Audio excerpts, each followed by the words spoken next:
Hey guys! Oh my god, scary, scary, scary, scary, scary. Thank you, but scary, scary, scary, scary, scary, but thank you, but scary, scary, but thank you, but thank you. Scary, scary, scary, scary. Hey guys, I'm sorry. As soon as I click the button, I hear that sound, and I had something going on in my brain, and it stopped. 1 second, I'll be right back.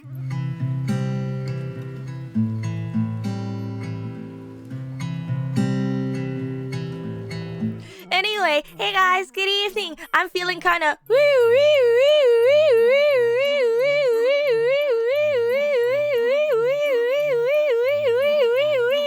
tonight. It's not an ambulance noise, it's cartoon dizzy music, you know, like No, not like the sub sound, not like the sub sound, but thank you for the resub. Anyhow, I'm feeling kinda...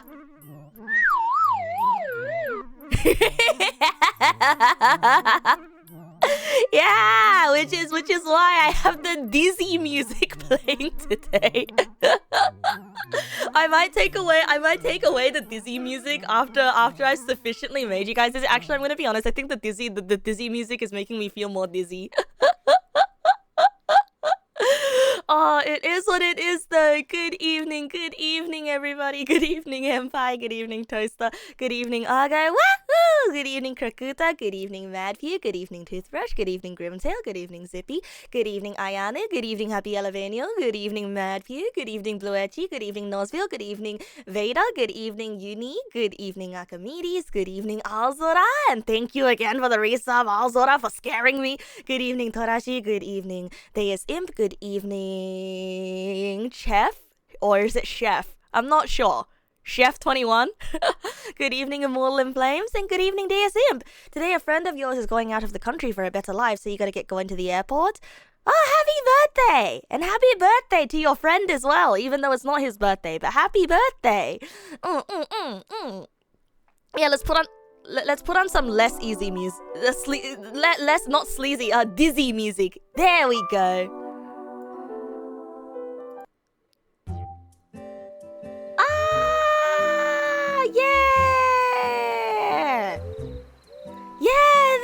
There we go. That's less dizzy. Good evening, Voice of the Void. Okay, so you know how yesterday was the first day. Yesterday was the first day of Shark Week, right? Unfortunately, for those of you who do not have sharkles inside you. Ew. Why did I say it like that? For those of you who do not experience the sharkles, it's the second day where it hits the hardest, and oh boy, it does not feel good. Oh boy, I'm feeling really dizzy today. That you know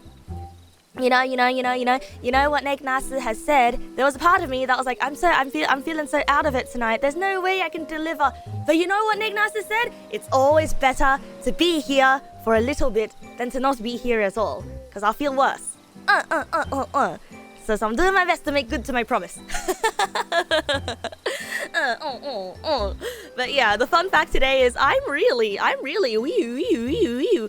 Yeah, it really do be like that. Hey, it really do be like that. It's like, oh wow, my body wants my insides to be my outsides tonight. It's not the seafood salad today. No, it's not. In fact, it's just, it is what it is, you know. It's not as bad as the other times, except this time it's more like, this time it's more like how it usually is, where randomly you have like moments of consciousness.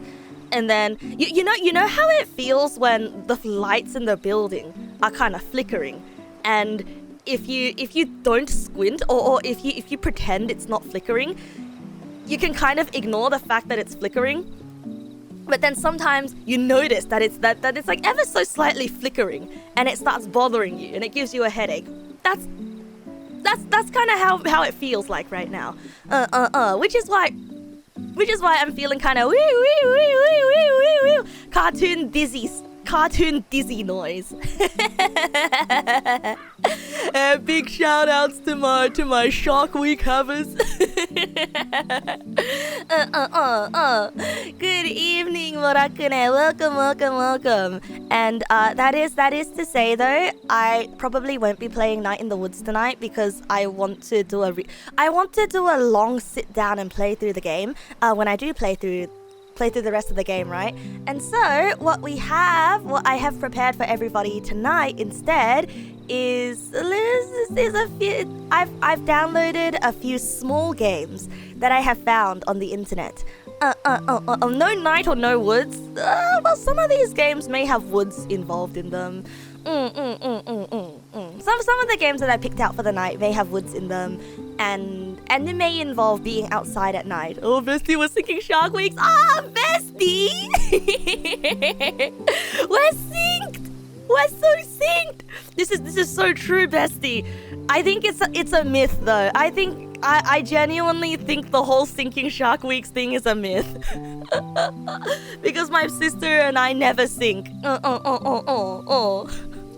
Yeah, it's a different kind of pain. Oh yeah. Here's a fun fact, by the way. So I was going through my phone today, and I found a text from my dad that I didn't read. I found a text from my dad that I didn't read, and he sent this text on Saturday. And the text read, "Did you buy the seafood salad in the fridge? It's not gonna last much longer. What do you want me to do with it?" And he sent this on Saturday, and I ate the seafood salad on Monday.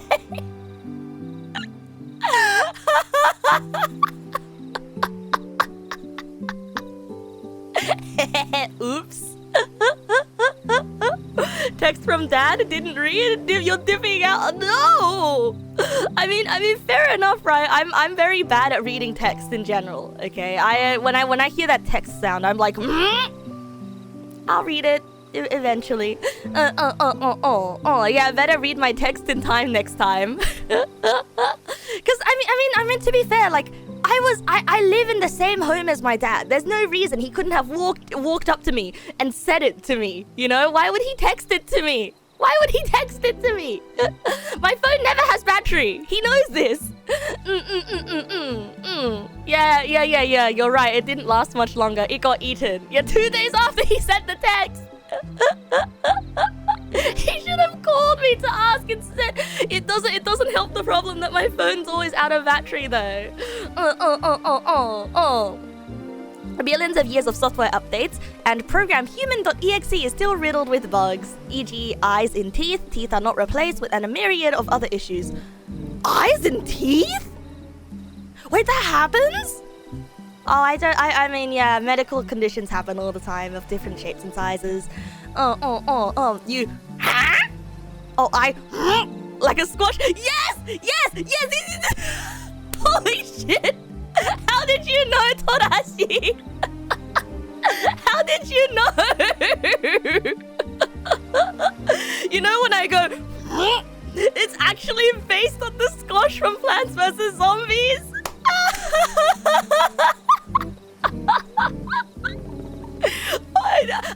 I actually didn't expect someone to notice it. I actually did not expect someone to notice it. It's just one of the days, I was watching a Let's Play of Plants vs. Zombies, and I heard the squash noise, and I was like, holy shit, I love that song.